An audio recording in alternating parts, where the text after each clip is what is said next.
En el nombre del Padre, del Hijo y del Espíritu Santo. Amén. Hoy estamos celebrando entonces la octava de la Navidad. Esta misa también se conoce con el nombre de la circuncisión de nuestro Señor Jesucristo. Es ese rito doloroso que tenían que realizar los padres respecto de su hijo recién nacido, 8 días después de haber nacido, como lo señala la Sagrada Escritura. Allí nuestro Señor va a derramar sus primeras gotas de sangre y en cierta manera va a ofrecer las primicias de su sangre, que luego va a derramar copiosamente en la cruz. Y lo hace sin demoras, rápido, así lo mandaba la ley, pero también tiene un sentido importante para la vida espiritual. Nuestro Señor rápidamente, apenas nacido, pues ofrece esas primeras gotas de sangre en ese rito que mandaba al pueblo elegido, gotas que eran sangre de redención, el precio de la redención de los hombres. Y aprovechando que es 1 de enero, el comienzo del año, pues quisiera hablar de la importancia de comenzar el año con las mejores disposiciones frente a nuestro Señor. Que nosotros podamos hoy mismo, no esperar a mañana, el primer día del año, ofrecerle a nuestro Señor también nuestras primicias.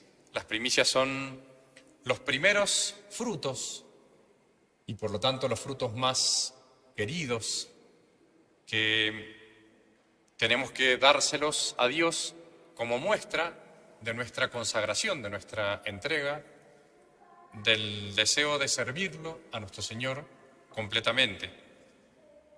Había en la vida del pueblo elegido, en el Antiguo Testamento, una de las fiestas que se celebraba era las fiestas de las primicias, justamente en la que se entregaban esos primeros frutos que se recogían.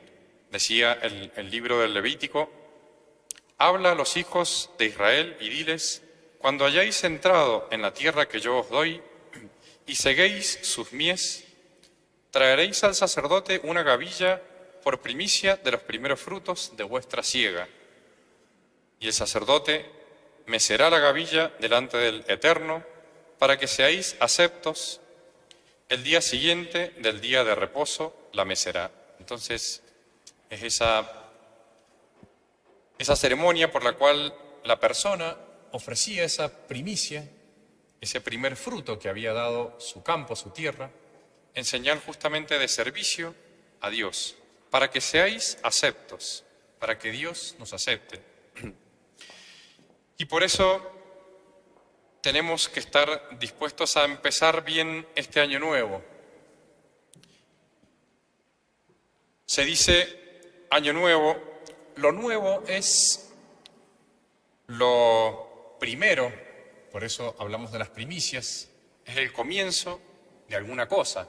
Algo es nuevo cuando pues empezó a existir de alguna manera nueva, de una manera primera, por eso se le llama nuevo. Así le llamamos justamente a este año, año nuevo, porque comienza el primer día, desde el principio. También, es interesante a veces el sentido de las palabras, también se utiliza la palabra nuevo de las últimas cosas. Por ejemplo, los novísimos, esa palabra hace referencia a los últimos acontecimientos que van a tener lugar, ya sea en la vida personal del hombre, ya sea en la historia general del ser humano. Los novísimos son esos acontecimientos, el juicio personal, cuando nosotros tengamos que morir, el juicio universal, el purgatorio, el infierno, todos esos son los novísimos. Y lo que trae justamente nuestro Señor por su nacimiento, el niño Dios, es el Evangelio. El Evangelio también, fíjense que la palabra es muy parecida, también significa la buena nueva, la noticia nueva, el mensaje nuevo que nos trae Dios. El mensaje viejo era el mensaje del pecado. El pecado había envejecido a la humanidad, la había corrompido. Justamente eso, el pecado, todo pecado es lo que envejece al hombre, lo hace más viejo, le hace perder su juventud espiritual, le hace perder las fuerzas para servir a Dios. Y por eso el Evangelio, está muy bien señalado el nombre, es esa buena nueva, esa novedad que trae nuestro Señor con su nacimiento. Él también dice el Espíritu Santo en el Apocalipsis: he aquí que yo vengo a hacer nuevas todas las cosas. Si hay una novedad, si hay una nueva era, como se ha hablado tanto en esta época moderna de la nueva era o del New Age, justamente la nueva era ya vino, es esa buena nueva, esa nueva noticia por la cual Dios viene a salvar a los hombres. Y lo tenemos señalado de una manera muy hermosa en distintos momentos del año litúrgico, y en particular en la Santa Misa hay una frase que siempre repite el sacerdote cuando va a servir en el cáliz una gota de agua, agrega una gota de agua al vino que ya derramó en el cáliz. Dice esa oración: oh Dios, que formaste la naturaleza humana de un modo admirable y de un modo más admirable la reformaste. La redención, la Navidad, la redención que empieza con la Navidad, es justamente el misterio de la renovación, de la recreación. Dios había creado las cosas, el hombre las había arruinado, y Dios las recrea, las renueva, les da una nueva vida, una nueva fortaleza con su Navidad, con su nacimiento. Y esto mismo que hizo nuestro Señor con su nacimiento, lo quiere hacer y lo hace verdaderamente con la gracia. Y es lo que quisiera subrayar. Hay, por la vida de la gracia, por la participación de la vida de la gracia en nuestras almas, por la recepción de los sacramentos, hay una verdadera renovación. Hay algo nuevo que se realiza en el alma. Dios mismo, nuestro Señor, con su redención, con su Navidad, nos da una fuerza verdadera, interior, que es una fuerza divina, una fuerza propia de Dios. Eso es la vida de la gracia, por la cual nosotros podemos realizar actos sobrenaturales, actos que superan infinitamente nuestra capacidad natural. Nosotros, por nuestras fuerzas naturales, no podríamos merecer ni un solo acto bueno para poder salvarnos, para poder llegar al cielo. Y gracias a esta vida de Dios en nuestras almas, que viene por este primer misterio de la Navidad, pues Dios entra en nuestros corazones. Por eso es que la Iglesia pone ese texto tan hermoso en el introito de la tercera misa de Navidad: Puer natus es nobis, un niño nos ha nacido, un niño nos ha sido dado. Si es cierto que nació en la historia, también nace y quiere nacer en cada alma nuevamente, vivir, darle esa vida divina. Esa misma vida de la gracia es capaz, tiene una capacidad muy especial, justamente muy propia de Dios, de ir sanando.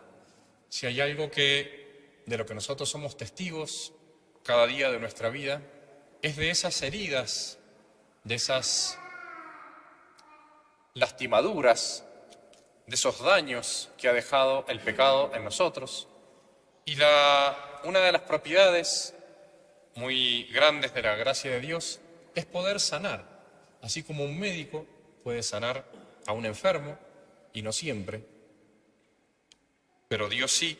La gracia es capaz de sanar nuestras heridas, no solamente las heridas que son la fuente, digamos así, la raíz de las malas inclinaciones, sino también sanar nuestros malos hábitos, sanar nuestras pasiones. Tantas veces comprobamos en nuestra vida diaria cómo las pasiones, cómo los sentimientos se rebelan, no son dóciles a veces a lo que nuestra razón y a lo que la misma gracia de Dios nos señala. Pues la gracia de Dios, esa gracia que trae nuestro Señor con la Navidad, es justamente una gracia que cura, que sana, que tiene la gracia de ir sanándonos en nuestro corazón y corrigiendo nuestras malas acciones. Es algo milagroso, realmente, algo propio de Dios, esa capacidad que tiene de ir cambiando nuestra vida. Y finalmente, es algo que comienza de lo interior hasta lo exterior. Al estar Dios en nuestro corazón, termina corrigiendo nuestros mismos sentimientos y dándonos finalmente una verdadera paz. De hecho, San Pablo señala como uno de los primeros frutos de la vida de la gracia, de la vida del Espíritu en nosotros, la paz. La paz es esa tranquilidad, ese sosiego que hay en nuestro corazón por el orden de nuestras acciones a Dios. Cuando estamos ordenados, cuando nos hemos confesado y cuando cumplimos en cada momento lo que Dios nos va reclamando con las luces de su gracia, el primer fruto, que es un fruto enorme, enorme, y solamente Dios lo puede dar verdaderamente, es la paz del corazón. Un fruto que no puede dar ningún bien de esta tierra, ningún bien de este mundo. Pero esa paz, ese orden, esa corrección que nosotros podemos hacer de tantas inclinaciones malas, de tantos defectos, tiene un precio. Tiene un precio y es el precio de nuestro corazón. Hace falta entregar las primicias del corazón. Dios no nos va a dar esos dones tan grandes, dones que se ven manifestados en la vida de los santos, que llegan a una perfección tan grande en sus acciones, en sus sentimientos, que viven de una gran paz, si primero nosotros no estamos dispuestos a entregarle las primicias de nuestro corazón, los primeros deseos, los primeros propósitos sinceros, verdaderos, para cambiar realmente de vida, para hacer un quiebre, un antes y un después. Por eso conviene aprovechar ahora, hoy que es 1 de año, para tomar propósitos sinceros. Dice el apóstol San Pablo: dejando vuestra manera de vivir, os desnudéis del hombre viejo que se corrompe al seguir los deseos del error y os renovéis en el espíritu de vuestra mente y os vistáis del hombre nuevo, creado según Dios en la justicia y santidad de la verdad. Hay un hombre nuevo en todos nosotros que Dios quiere hacer nacer en la Navidad y hacer crecer durante el año litúrgico. Y hace falta entregar las primicias. Podrían preguntarme: Padre, ¿cuáles son esas primicias? ¿Qué podemos entregarle a Dios? No son las buenas acciones que tengamos nosotros, porque tenemos pocas. Si uno mira con sinceridad el propio corazón, ¿Qué podemos ofrecerle a Dios? ¿Qué fruto bueno, limpio, ordenado podemos ofrecerle a Dios? Realmente ninguno. No son los frutos los que Dios nos pide que le entreguemos en primer lugar. Él sabe que somos débiles y además sabe que necesitamos primero de su gracia para empezar a realizar los buenos frutos. Pero sí, Él pide las primicias del corazón. Él pide, y sobre todo al comienzo del año, que hagamos como un examen de conciencia, un repaso de lo que hemos hecho el año anterior y que estemos dispuestos realmente a escuchar esas señales, esos reproches, que son reproches de amor de Dios, de misericordia, en los cuales Dios nos señala esas faltas habituales, esos egoísmos que no queremos dejar de quitar, no queremos dejar de quitar de nuestro corazón. Que nuestro corazón esté dispuesto, en primer lugar, a reconocer con sinceridad los defectos, la resistencia a la gracia. Hay tantos pecados que muchas veces no vemos o no vemos la gravedad de ellos, aún de pecados veniales, pero que son habituales, que son como resistencias orgullosas, egoístas a las señales que nos da Dios, que no reconocemos, que dejamos pasar, que queremos como no mirar, porque si los miráramos, si prestáramos atención, pues tendríamos que cambiar de conducta. Y muchas veces no estamos dispuestos a ello.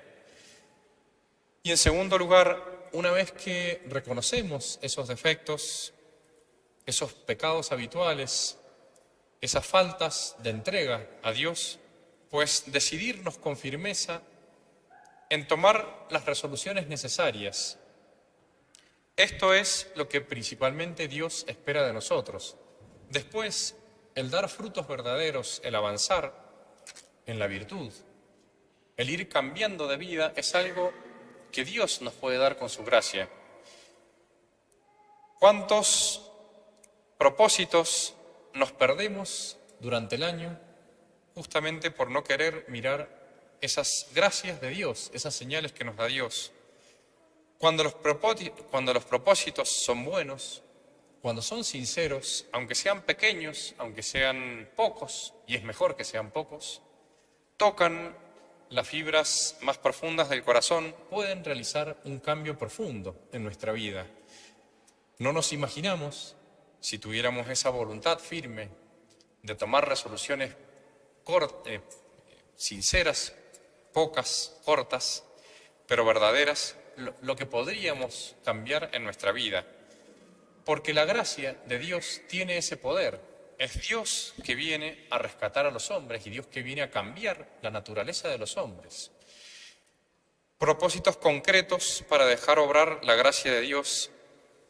En primer lugar, si se está en un estado habitual de pecado mortal. Si hay personas que están viviendo habitualmente en pecado mortal, que están en el barro de esa suciedad tan fea, tan horrible que es el pecado mortal, pues tomar decisiones concretas y cada uno sabe, como se dice, dónde le aprieta el zapato, cuáles son las ocasiones habituales que no están dispuestos a abandonar y por las cuales se vuelve a caer una y otra vez, tantas veces en el año, en pecado mortal y se pierde la gracia de Dios y por lo tanto se vuelve al hombre viejo y a todo lo que somos capaces de hacer, todos los desastres que somos capaces de hacer si no tenemos a Dios. Todos nosotros somos capaces de hacer grandes pecados si no nos cuidamos con la gracia de Dios. Propósitos concretos de abandonar la tibieza si se vive habitualmente en gracia. Podemos también llevar una vida de gracia, pero estar en cierta manera encadenados, atados, con una vida cómoda, con una vida muy egoísta, sí, viniendo a misa el domingo, estar al límite del pecado mortal, no querer tal vez ofender a Dios para no irnos al infierno nomás, para no condenarnos. Pero dista tanto eso, es tan distante esa actitud de la actitud de amor, por la cual Dios puede empezar a obrar más profundamente en el corazón. Si estamos en una vida de tibieza, tomar también propósitos concretos, pocos pero concretos y profundos, verdaderos, que nos hagan salir de esa tibieza.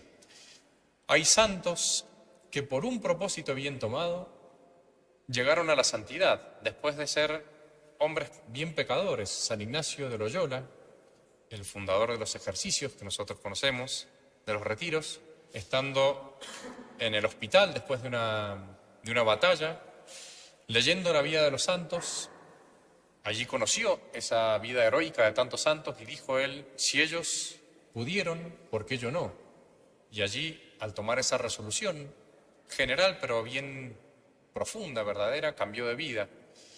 Santa Juana Francisca de Chantal, que era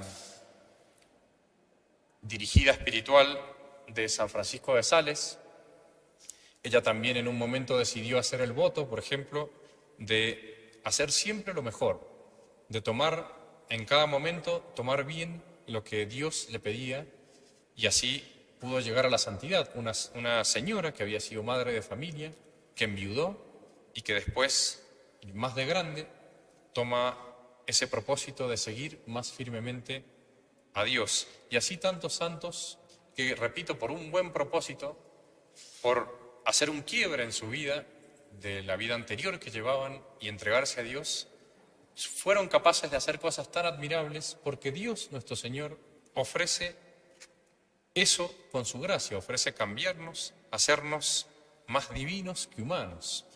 Depende de nosotros solamente el estar dispuestos a cambiar. Él, nuestro Señor, el Niño Dios, desde el pesebre ya empieza a ofrecernos todo lo que nosotros necesitamos. Y para concluir, una manera concreta de poder llevar a la práctica estos propósitos, porque sabemos también, si lo pensamos un poco, que hemos tomado en la vida tantos propósitos y tampoco han durado. Una manera concreta de poder cumplir de corazón estos propósitos es vivir del corazón de la vida cristiana, que es la misa. La misa es el centro y el corazón justamente que renueva todas las fuerzas de las almas. Cuando nosotros llegamos a la misa, venimos con tantos pecados, con tantas manchas en nuestra alma, rezamos el Confiteor antes de comulgar y nuestro Señor pues nos devuelve con su gracia esa renovación interior para poder seguir adelante, para poder llevar una vida verdaderamente cristiana. Es como el corazón justamente que pues recibe la sangre sucia, impura, y por distintos mecanismos devuelve, justamente purificada, renovada, oxigenada, la sangre que vuelve a vivificar todo el cuerpo. Así es la misa respecto de nuestra vida cristiana. Asistiendo a misa con frecuencia, además del domingo, vamos a poder mantener con firmeza, con constancia, con perseverancia esos propósitos. No hace falta mucho más. Anímense a asistir un poco más a misa, a aprovechar un poco más la misa diaria, y esos propósitos que han podido hacer el día de hoy van a tener su fruto al pie de la cruz, como tuvieron sus frutos los propósitos de la Santísima Virgen María y de aquellos que estuvieron al pie de la cruz con ella. Ave María Purísima, en el nombre del Padre, del Hijo y del Espíritu Santo. Amén.